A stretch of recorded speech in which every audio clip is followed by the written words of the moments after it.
Hello and welcome to She Makes News. It's Friday, March 22nd. I'm your host, Kimberly Finesse, and this is your weekly wrap-up for regional women in Australia. The 2024 football and netball season is only weeks away, yet a netball team in rural Victoria are again without clean and hygienic change rooms for the season. Our change rooms are a sheep pavilion and they are infested with rats, mice, and mold. They don't have sanitary bins. There's no hot water to wash our hands. There's no showers. It's appearing like this is just okay. We're just expected to use those facilities. And that makes me really, really angry. Kyneton Football Netball Club director Lauren Savoya has been with the club for almost 15 years and said it's deeply disappointing to walk into the change rooms year on year without any improvements. Yeah, I'm nearly 30 and I started playing at the club when I was 16 and it's definitely not changed within that time. To have to go into those sheds and be surrounded by the filth in there is, look, it's deeply disappointing. It makes me pretty angry and fired up. New change rooms have been promised by government since 2022, but an objection lodged to parts of the plan has put progress on pause. Look, we've got funding, and that funding was announced in 2022. And at this point, the upgrade is still in a planning phase, which is absolutely fine. Full credit to the planning teams and the council and Netball Victoria for going through those plans and doing what they need to do. But there was, however, a complaint lodged regarding the removal of some trees, and that has definitely delayed the process as far as we're aware. Netball is the number one female team sport in Australia, with more than 1 million people involved. However, that isn't making it any easier for Kyneton to recruit new players to the club. I feel like the impact is quite huge, really, and really complex. I suppose other clubs dread coming to Kyneton due to the lack of facility.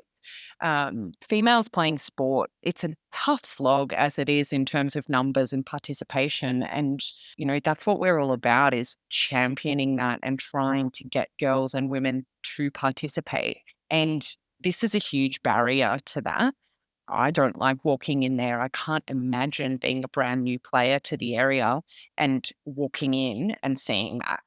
This week in Parliament, Wendy Lovell, Liberal member for Northern Victoria, called on the government to provide funding for temporary female change rooms for netballers at Kyneton Football Netball Club. Lauren says they've been begging the council to provide temporary change rooms for some time, only to be told no. Look, we are begging the council to provide some form of temporary change rooms for us until the upgrades can be completed. We have asked this of the council a number of times before, and the answer has always been no. We don't think this is good enough. Health professionals working in the cosmetic industry are facing yet another round of advertising guidelines. Last week, the Therapeutic Goods Administrations released new guidelines for the advertising of cosmetic injectables. Director of Cosmetic Solutions and registered nurse Chantal Byers said the new TGA guidelines have come as a surprise, given the Australian Health Practitioner Regulation Agency released a new set of advertising rules in June last year. Operators can no longer say anything that may refer to the use of prescribed medications, for example, anti-wrinkle, dermal filler, or injectable, in their advertising. Advertisers using prescription medications like anti-wrinkle or dermal fillers cannot refer to those terms anymore, which were initially the terms they gave us to use. And now we just have to say it's a consultation. So all we can promote is that we offer consultations. And the example they gave was our clinic can provide consultations about reducing wrinkles. The APRA guidelines, they gave us a little bit of time. TGA is saying they're not going to go out and punish us all overnight. They're going to obviously understand that there's some adjustments to be made. But yeah, it came as a bit of a shock. It was sort of out of nowhere. There was no warning about it. It was just released. Chantal says clients have been quick to notice the change. Yeah, I've had a few people, what do I look for? I went to book for my anti-wrinkle, but it's no longer there. I can't find a cost on a service. How much is it? And I have to say, I cannot give you any of that information. You need to come in for a medical consultation to then discuss these things. And I mean, that is a good thing in a way. It's getting people in to have the discussion first, not just coming in saying, oh, I want my lips filled. We can discuss options and find the most appropriate treatment. I mean, there are some benefits, but there's a lot of barriers. Chantal says the new guidelines will have a considerable financial impact on her business, with all marketing collateral needing to be reviewed and, in some instances, reprinted. Being able to attract and convert new patients into our practice is going to be tricky, especially when they can't see our work, they can't see our before and afters, they can't ask for prices, they can't, even with online booking, what do I book for? I want my lip filler done, but they can't select that because we can't have that anymore. So there's that. All signage, brochures, business cards, websites, social media sites, signage for some businesses, has to all be changed and overhauled because we can't have the word injectables. And even in business names, so business names that say injectables, now have to get a new trading name. It's going to be very, very expensive for a lot of people. And yeah, I feel it just confuses our consumers more. If they're looking for a cosmetic medical procedure, most people have already decided that's what they want to have done. Or if not, they want to have a consultation and see if it's right for them. But how do they know who offers it? Where do they go? And they can't see our past work to make sure it aligns with what their aesthetic goals are. But Chantal's real concern is how this impacts consumers when shopping for a cosmetic procedure, and the possibility of being attracted to services and results advertised by countries who operate largely unregulated. Listen, I believe we definitely need regulations. We need to preserve the safety of medicine for the consumers and for us registered health practitioners. But when the regulations are so tight and inhibiting, I fear that consumers are still going to want to see the content and find out what their options are. But they're going to be looking for it and getting information from our colleagues in America, Europe, the UK, Asia, which are often very unregulated, if regulated at all. And they may be seeing, really not achievable goals, or it may create unrealistic expectations for the patients. I felt, they need to see our work and understand what results are reasonably achievable. The Reserve Bank of Australia this week announced they are holding the cash rate at 4.35%. Bendigo mortgage broker and director of Proactive Finance Group, Hayley DeJohn, explains how the RBA uses the cash rate as a tool to control inflation. The RBA are trying to get inflation under control. Inflation target is around 2 to 3%. And what that means is they do not want the cost of services or products to be increasing by 2 to 3% per year. It did get up to over 7%. We would have seen the cost of petrol, the cost of groceries have, taken a real jump, which is putting a lot of pressure on household expenditure. So they're trying to bring that down, and the only tool that they really can use is increasing the cash rate. So mortgage rate goes up and mortgage repayments increase, which mean people aren't spending as much on these things. While interest rates remain at 4.35%, consumers will continue to hold back on spending, with businesses likely to feel that pressure over the Easter holidays. Business owners are greatly impacted by this because borrowers are not spending as much, so they're going to be feeling their sales are dropping. It also means that they're putting staff off, which we're seeing with the unemployment rate going up. So it's a really tough time for businesses at the moment. There was a comment yesterday from someone I know saying, have you seen the price of Easter eggs this year?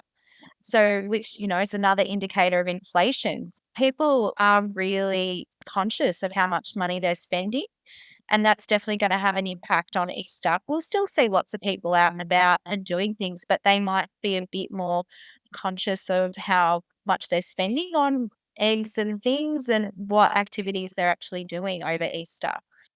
So what should we be doing as the cash rate holds? Hayley suggests a proactive approach is essential for alleviating financial stress. At the moment, they should be just getting the lowest rate they can possibly get. If they don't want to change banks, then contact your bank and see if they can drop your rate, or contact your mortgage broker and get some advice from them about what options they have to try and reduce their mortgage rate or repayments. There could be simple things that they can do if they're really struggling. They might be able to change it to extend the loan term, or go interest only. There's a lot of things that a mortgage broker might be able to help them do to try and help relieve that pressure until those rates do start coming down, as long as it's within the best interest for the client. Now, let's dig into some headlines with award-winning app Grown Not Flown. It's like a farmer's market in your pocket. The Northern Territory finalists for this year's AgriFutures Rural Women's Award have been announced. Tanya Egerton, whose project is focused on expansion of the Remote Op Shop project with First Nations women in the Territory. Raylene Brown, whose project is focused on skill and micro-enterprise development on country with Central Australian women in the Indigenous bushfoods industry. Rashida Khan, whose project is called Spilling the Tea, which is aimed at creating new ways for remote and rural Territorians to access mental health and wellbeing programs. And Rebecca Forrest, whose project Youth on Boards focuses on increasing participation of young Territorians on boards and decision-making forums. Bendigo's Holly Hayes is launching her debut memoir, Looking Forward, Looking Back. From humble beginnings to extraordinary adventures, Holly's memoir captures the essence of life's highs and lows. Farm World is this weekend in Lardner Park, West Gippsland. According to locals, it's the only thing anyone talks about all this week. It's held over 3 days with up to 100 acres of exhibitor displays. Yakandanda Folk Festival is on this weekend. If you are visiting this historic town, make sure you step into Vivian Kate for some retail therapy, then pop next door to check out the most incredible custom hats by Feather and Drum. And if you are a pie lover, you won't want to skip a visit to Gumtree Pies. The Benalla Street Art Festival is on this weekend, featuring renowned and diverse artists from Australia, Europe and the United States. In Tasmania, leading Rain founder Melissa Dunniam is hosting a sold-out one-day workshop designed for women ready to embrace their inner strength. With the help of her equine friends, Melissa empowers people and teams to realise their personal and collective potential. There is a wait list to join the next intake. And the Melbourne International Flower and Garden Show is on right now. 2 local florists, who we know very well, have won bronze in floral design for their displays in the historic Royal Exhibition Building. Congratulations to Pemberley of Malmesbury and the collaboration between Botany and this week's show sponsor, Grown Not Flown.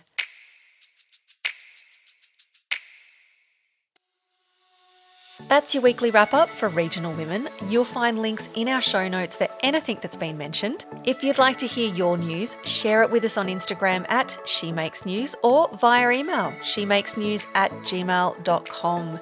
Stay informed, stay connected, go and share this with a friend.